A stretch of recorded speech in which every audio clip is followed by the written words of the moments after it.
Les citoyens, entonner l'hymne sacré de notre solidarité, fièrement saluer l'emblème d'or de notre souveraineté.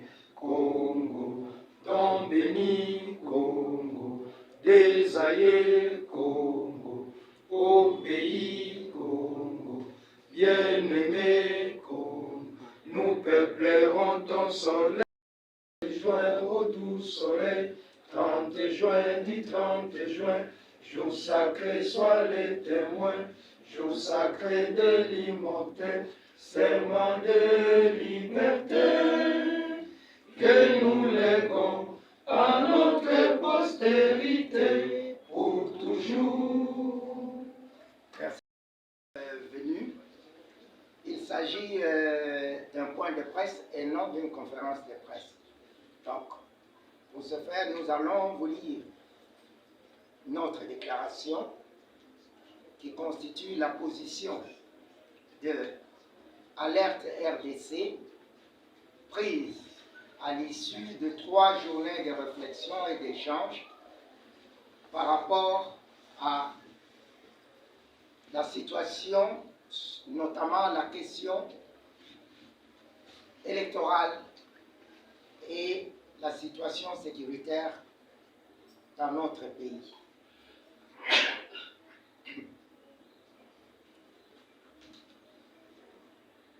Déclaration d'alerte RDC sur les élections de 2023 en RDC. Très chers compatriotes, peuple de Dieu, que la paix et la grâce de Dieu qui surpasse toute intelligence vous soient données par Jésus-Christ, notre Seigneur et Sauveur. Les laïcs de toutes les confessions religieuses, mouvements citoyens, organisations de la société civile et leaders d'opinion engagés, regroupés au sein de l'alternative laïque engagée pour la refondation totale de l'État, Alerte RDC en sigle, se sont réunis en date du vendredi 10 novembre 2023 à Kinshasa pour réfléchir et évaluer objectivement l'évolution du processus électoral en cours et la situation sécuritaire du pays. 2. Alternative laïque engagée pour la refondation totale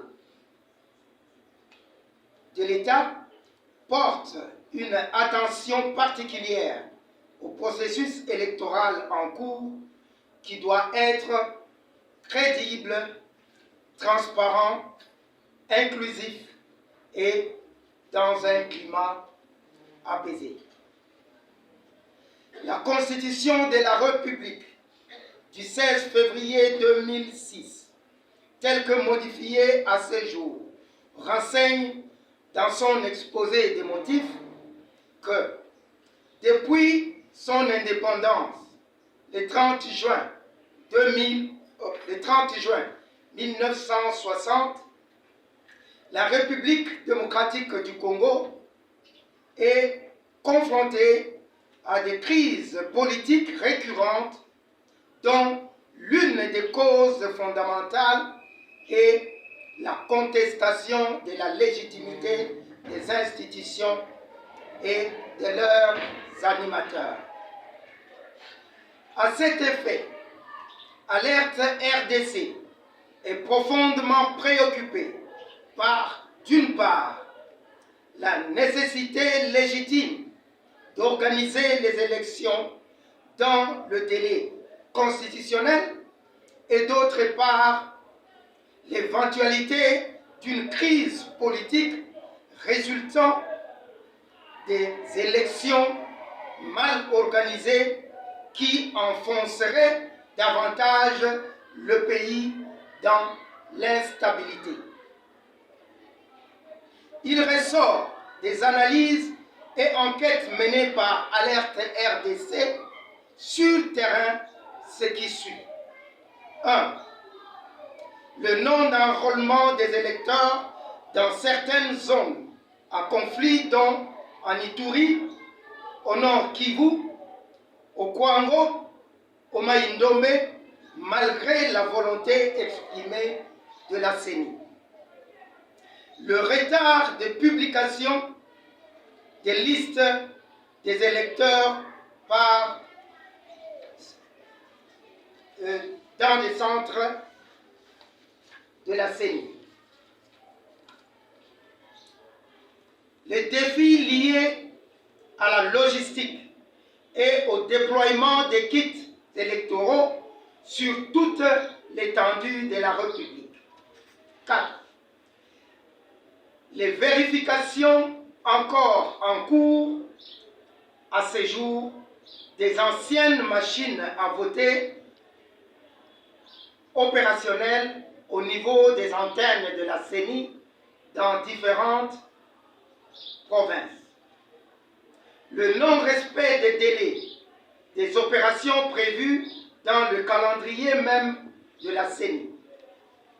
Les pertes des données des électeurs dûment enrôlés à la suite des réparations et des pannes et du remplacement de certains kits abîmés par des kits nouveaux sans une sauvegarde ou une restauration préalable des données pendant l'opération d'identification et enrôlement des électeurs.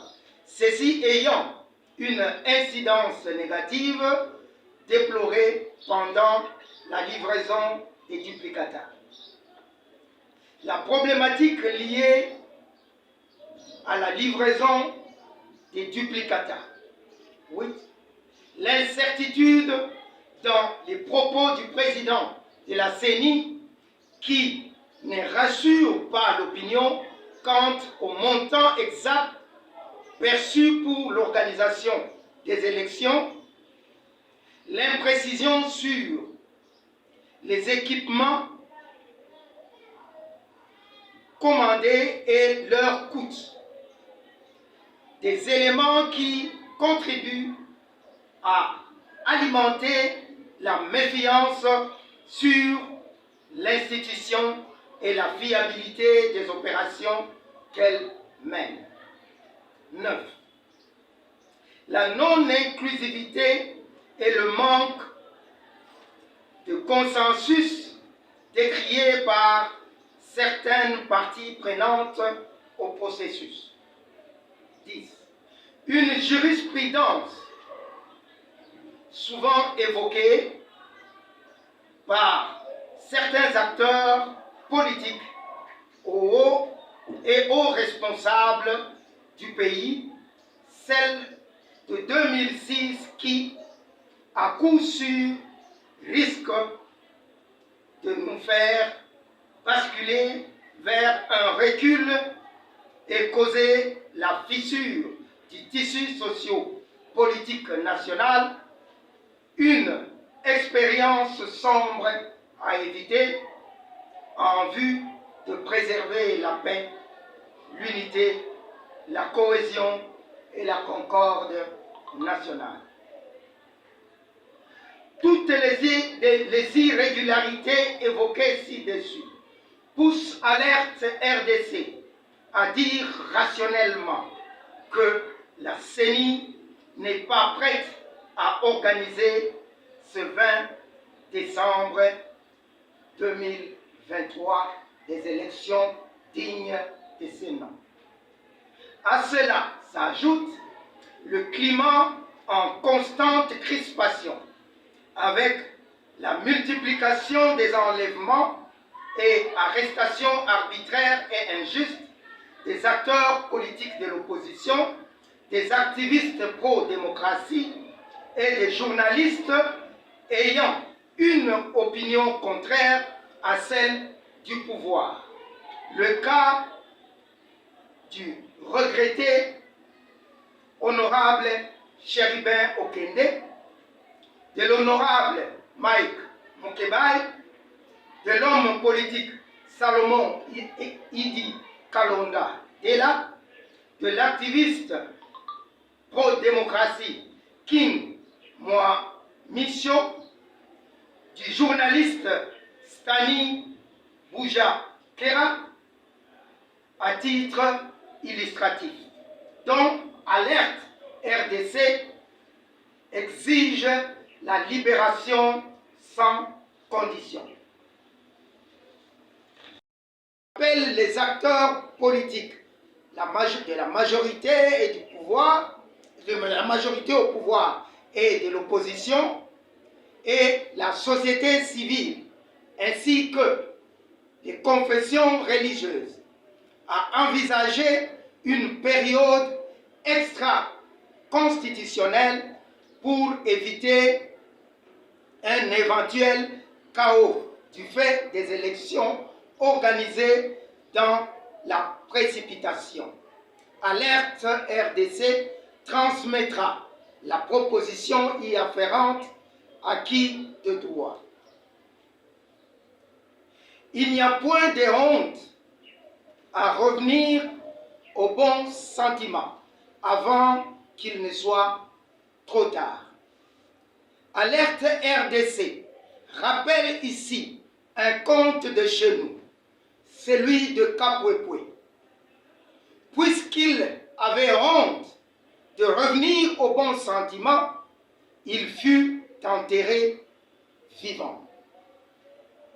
Ainsi, Alerte RDC recommande aux compatriotes Denis Kadima, président de la centrale électorale de la RDC, au regard de réalités opérationnelles contraignantes, comme il les a lui-même souvent évoquées, de dire la vérité au peuple congolais dans l'ensemble et au chef de l'État singulièrement sur le risque d'incertitude, donc sur les risques qu'encourt la nation entière en allant aux élections dans les conditions d'incertitude actuelles et d'enclencher de ce fait les mécanismes légaux pour la suspension du processus électoral avant qu'il ne soit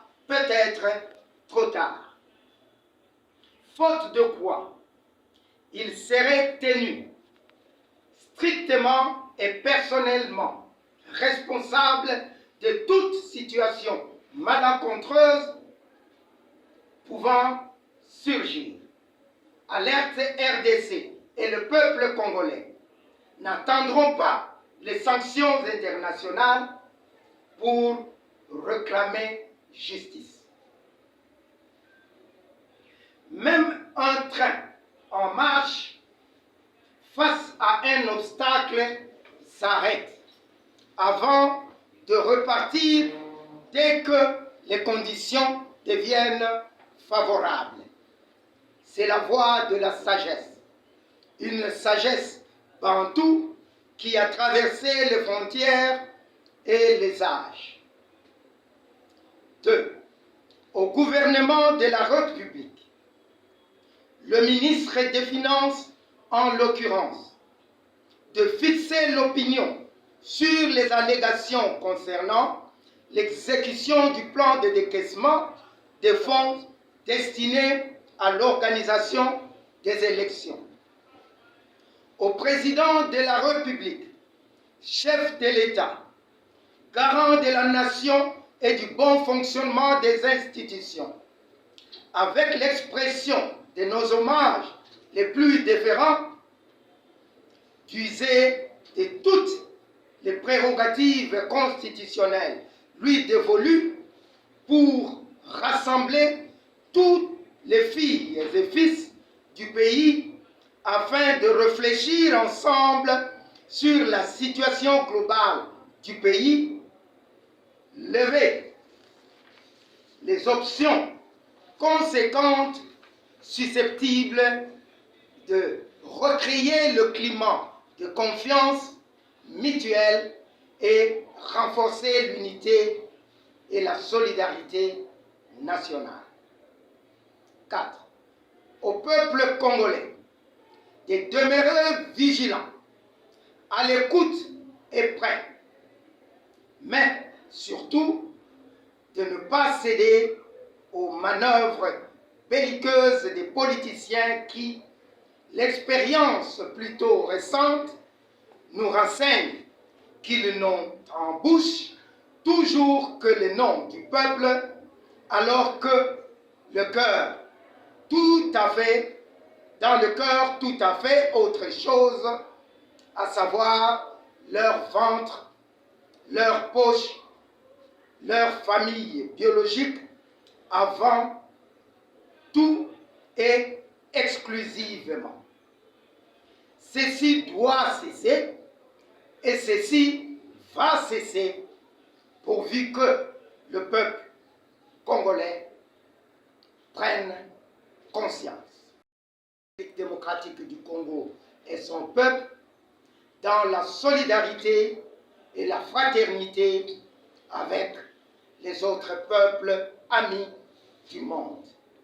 Fait à Kinshasa le 13 novembre 2023. Je vous remercie.